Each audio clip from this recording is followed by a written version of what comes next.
सियाराम। आप सुन रहे हैं सुंदरकांड की चौपाइयां भाग 27। सुंदरकांड हमें सिखाता है कि प्रभु श्री राम की शरण में आने वाला कभी अकेला नहीं रहता। आइए सुंदरकांड की इन अमृतमयी चौपाइयों का अर्थ सहित श्रवण करें, यानी कि सुने और अपने जीवन में भक्ति, विश्वास और साहस का प्रकाश जगाए। चौपाई। सुन लंकेश सकल गुण तोरे, ताते तुम अतिशय प्रिय मोरे। राम बचन सुने बानर जूठा, सकल कहे जय कृपा बरूठा। सुनत विभीषण प्रभु के बानी, नहीं अघात शर्मणामृत जानी। पद अम्बुज गहे बारहे बारा, हृदय समार्थना प्रेम अपारा। सुनौ देव सचराचर स्वामी, प्रणत पाल और अंतर जामी। जय प्रभु, जय श्री राम। आइए सुनते हैं अर्थ चौपाइयों का। हे लंकापति, सुनो, तुम्हारे अंदर उपयुक्त सब गुण हैं, इससे तुम मुझे अत्यंत ही प्रिय हो। श्री राम जी के वचन सुनकर सब बानरों के समूह कहने लगे, कृपा के समूह जय श्री राम, श्री राम जी की जय हो। सब जय करने लगे प्रभु राम जी की। प्रभु की वाणी सुनते ही और उसे कानों के लिए अमृत जानकर विभीषण जी अघाते नहीं हैं, यानी उनका मन ही नहीं भर रहा, और वे बार बार श्री राम जी के चरण कमलों को पकड़ते हैं और अपार प्रेम है, हृदय में समाता नहीं है। जय श्री राम, जय हनुमान। चौपाई सुनिए आगे की। ओढ़े कछु प्रथम बास नारई, प्रभु पद प्रीत सरित शोभई। अब कृपाल निज भगत पावनी, देहो सदा शिव मन भावनी। जय हो प्रभु। एव मस्त कहे प्रभु रणधीरा, बागा तुरत सिंधु कर नीरा। जय हो प्रभु, जय श्री राम। यद्यपि सखा तव इच्छा नाही, मोर दरसो अमोघ जग माही। अस कही राम तिलक ते सारा, सुमन भ्रष्ट नभ भई अपारा। जय श्री राम, जय हनुमान। अर्थ सुनिए चौपाई का। बहुत आनंद आएगा जब अर्थ सहित हम सुनते हैं तो। विभीषण जी ने कहा, हे देव, हे चराचर जगत के स्वामी, हे शरणागत के रक्षक, हे सबके हृदय के भीतर की जानने वाले, सुनिए, मेरे हृदय में पहले कुछ वासना थी, वह प्रभु के चरणों की प्रीत रूपी नदी में बह गई। जय हो। अब तो हे कृपालु, शिव जी के मन को सदैव प्रिय लगने वाली अपनी पवित्र भक्ति मुझे दीजिए। जय श्री राम। एक मस्त, यानी कि ऐसा ही हो कहकर रणधीर प्रभु श्री राम जी ने तुरंत ही समुद्र का जल मांगा और कहा, हे सखा, यद्यपि तुम्हारी इच्छा नहीं है, पर जगत में मेरा दर्शन अमोघ है, यानी कि वह निष्फल नहीं जाता। ऐसा कहकर श्री राम जी ने उनको राज तिलक कर दिया। किससे? जल समुद्र के जल से। आकाश में पुष्पों की अपार वृष्टि हुई, यानी कि बरसात हुई फूलों की। दोहा नंबर 49।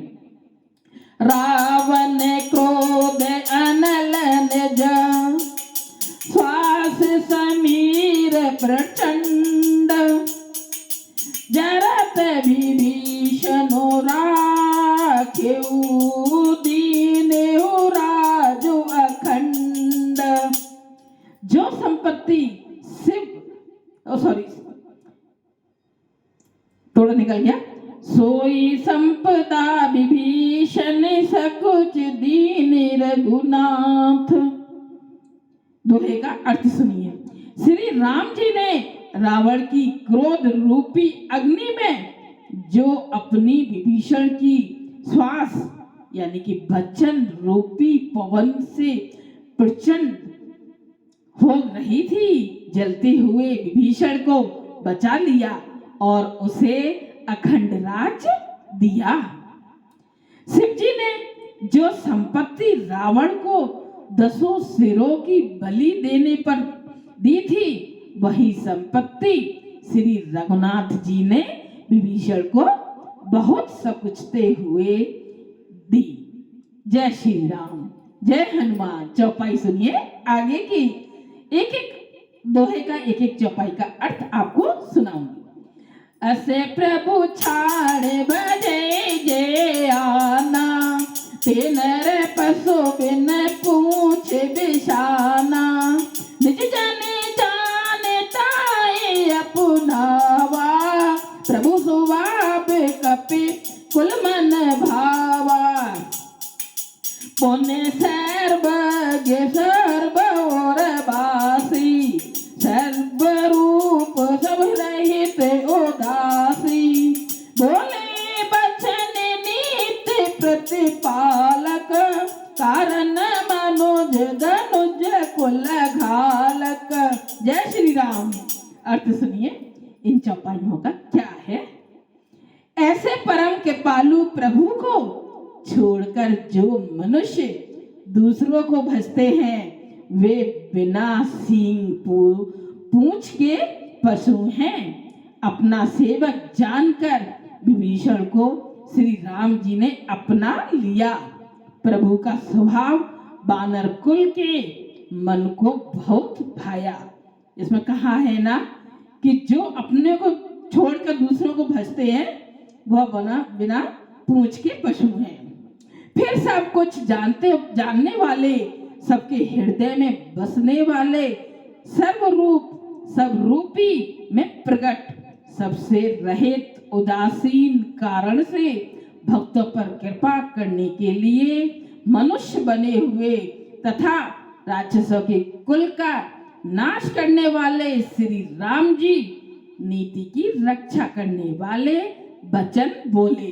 क्या वचन बोले आगे सुनिए चौपाई में।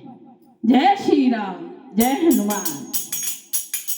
सुन कपि से लंका पति वीरा, के विदे तरिय जलद गंभीरा। जय हो। सकुल मकर और गजज जाति, अति अगाध दोस्तर सब भांति। जय श्री राम, जय श्री राम। लंकेश सुनो रघुनायकी, कोटि सिंध शोषक तब सायक। जय यद्यपि तदव नीत यस गाई, विनय करिय सागर सन जाई। जय श्री राम, जय श्री राम। अर्थ सुनिए चौपाइयों का। हे वीर वानर राज सुग्रीव और लंकापति विभीषण, सुनो, इस गहरे समुद्र को किस प्रकार पार किया जाए। ऐसे किया जाए। अनेक जाति के मगर, सांप और मछलियों से भरा हुआ यह अत्यंत अथाह समुद्र पार करने में सब प्रकार से कठिन है। जय श्री राम।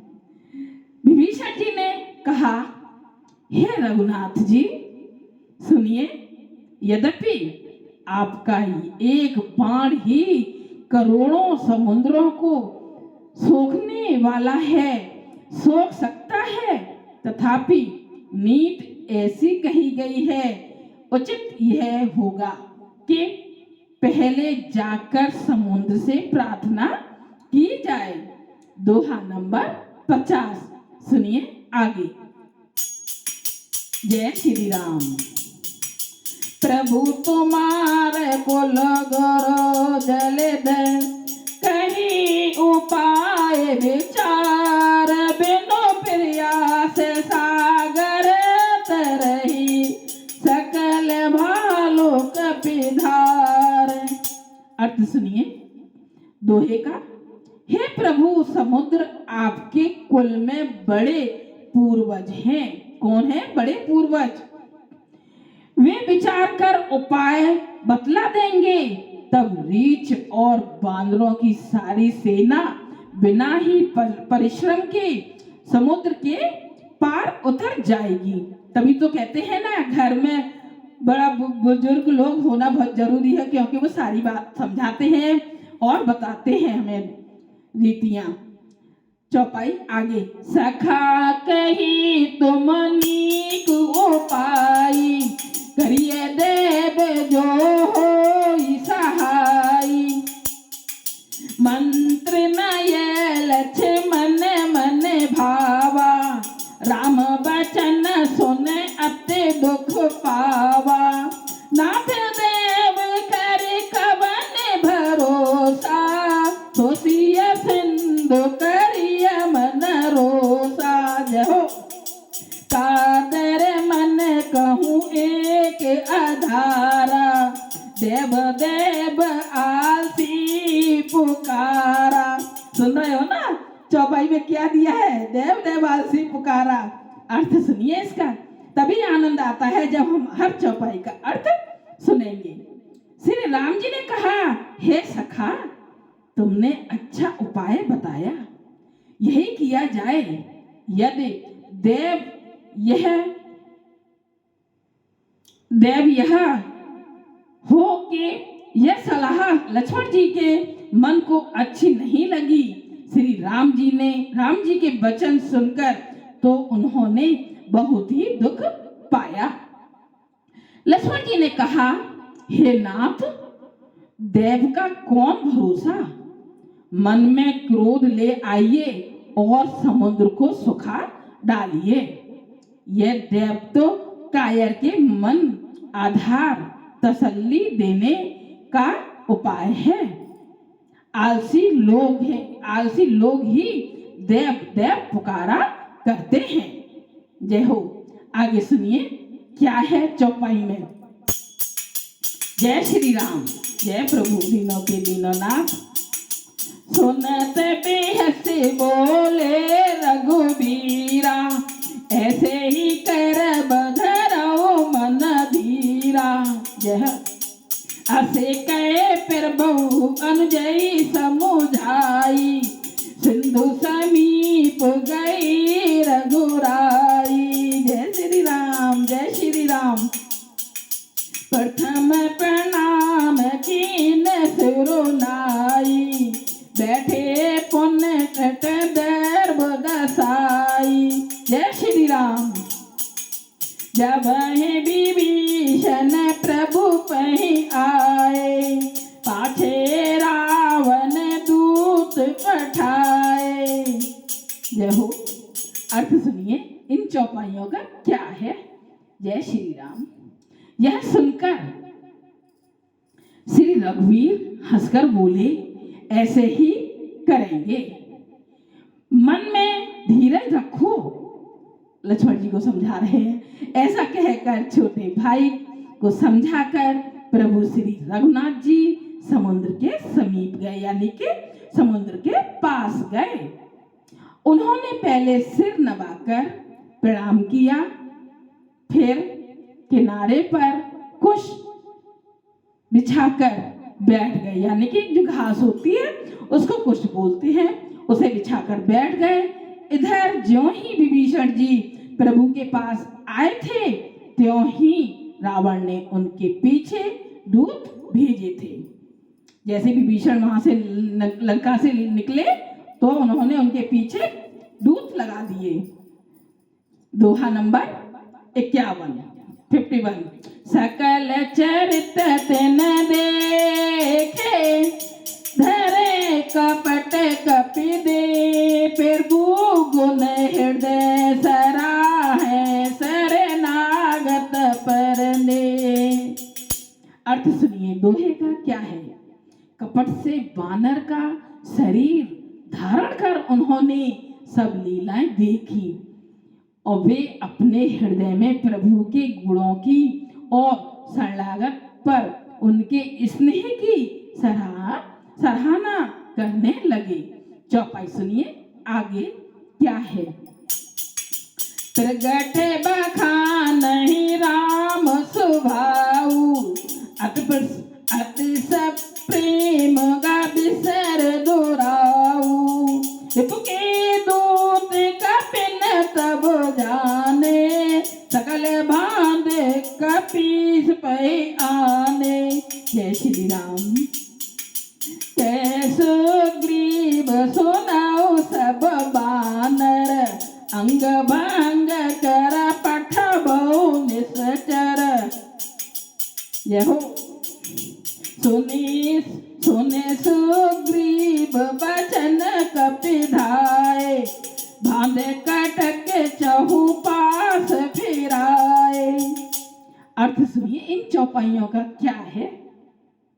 फिर वे प्रकट रूप में भी अत्यंत प्रेम के साथ ही श्री राम जी की स्वभाव की बड़ाई करने लगे। कौन? दूत लोग।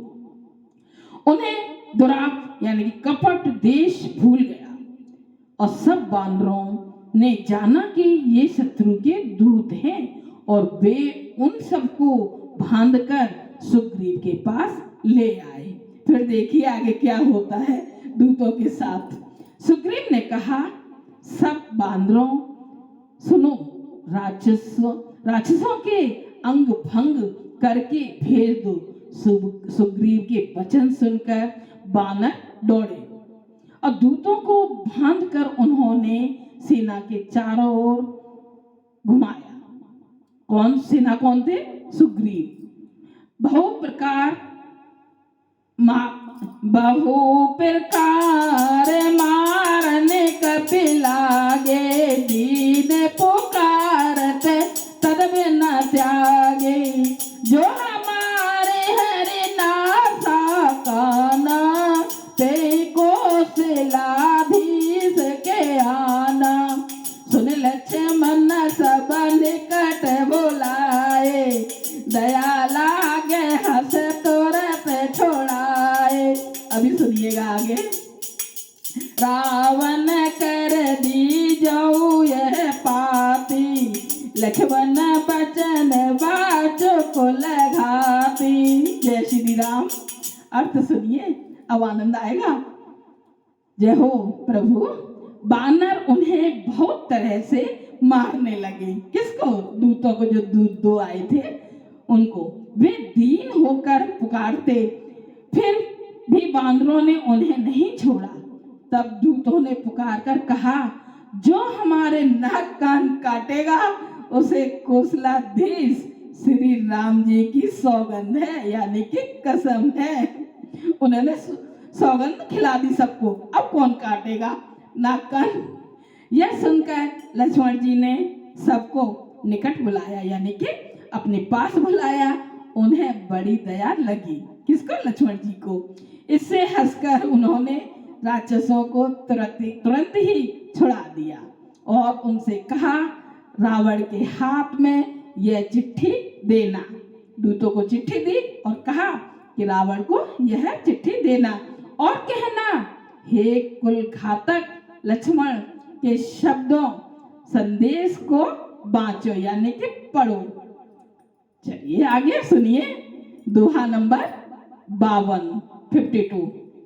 जय हो प्रभु। जय श्री राम।